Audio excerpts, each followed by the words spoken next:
years old, or they want to play with a doll. But previously they didn't have dolls because they had so many children. And the young girls, 8 years old, they would be looking after their younger brothers and sisters. And in a joint family, there's so many brothers and sisters. There's cousins, and you don't even know. You may not even make much distinction between your own father and mother and your uncles and aunts, because it's all one big joint family. And they have so the young children from the young girls from the age practically of 5 or 6, they start becoming mothers. They don't have dolls, and now they don't have so many children, so they have dolls, because that propensity is there, but they're trying to deny it. So in the name of liberalism, it's all cheating. They're trying to deny people's natural propensities, and people are simply suffering in the name of liberalism. So you can have sense gratification, instant sense gratification, and then what happens? The natural, they say that we want to live naturally. The natural result of sex is that you have children. Abortion is not natural. You have children.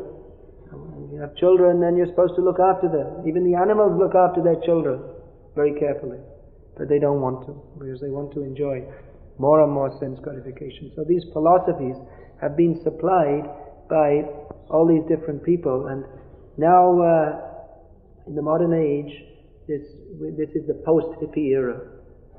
Now the hippies like Bill Clinton and Benazir Bhutto, but they were just hippies, that's all. And now they're the leaders of nations.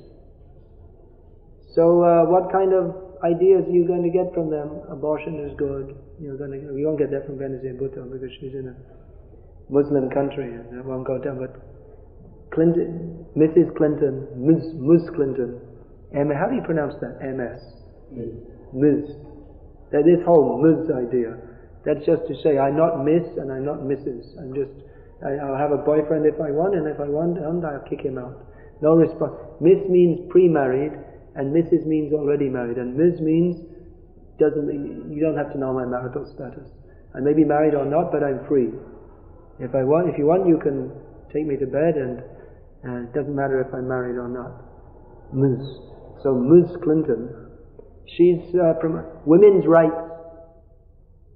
We should have propriety over our body, that we should be allowed to choose if we want to have abortions or not. Let there be abortion. So this, all this hippie era ideas, everything should be free, do whatever you like. This was especially promoted at that time. The big intellectuals were this Timothy Leary, the high priest of LSD, as he was called, Harvard University professor, who promoted LSD. And Norman Mailer was a big, this is described in this intellectual's book. He was I remember his name from my misguided youth.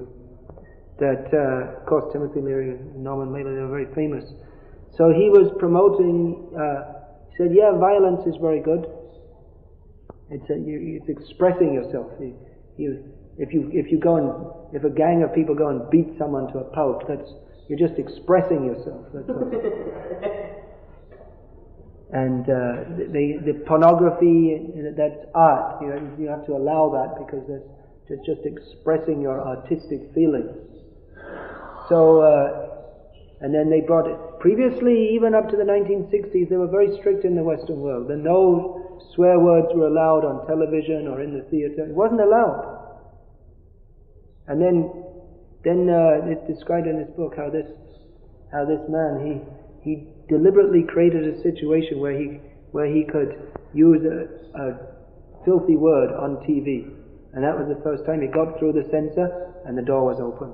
And then shortly after that, they were having naked dances on the stage in the name of art.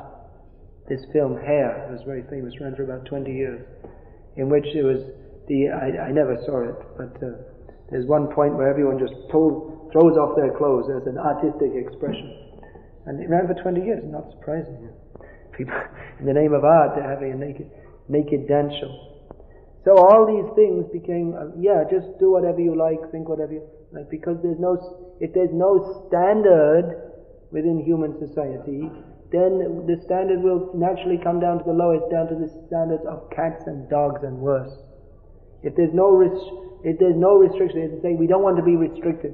Why should we be restricted? Previously there was so much restriction, even in the Western world, at least in Catholic countries, the marriages were arranged. It's not only in India.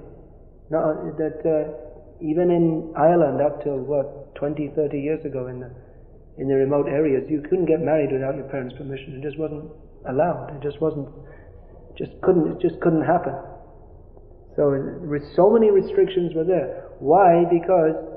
Why arranged marriages? Because young people, when they're in their teens, then the lusty desires are at the peak and the body is strong. So naturally the attraction is there between boy and girl. They may marry or they may get it joined, not just like magnets, they're attracted to each other. But that attraction, that may not be for their own benefit, because the way to regulate that attraction is within marriage. And marriage means that you're allowed to indulge in that attractive feature of sex life, but with responsibility. But responsibility means you have to live together, the man takes charge of the wife agrees to serve the husband.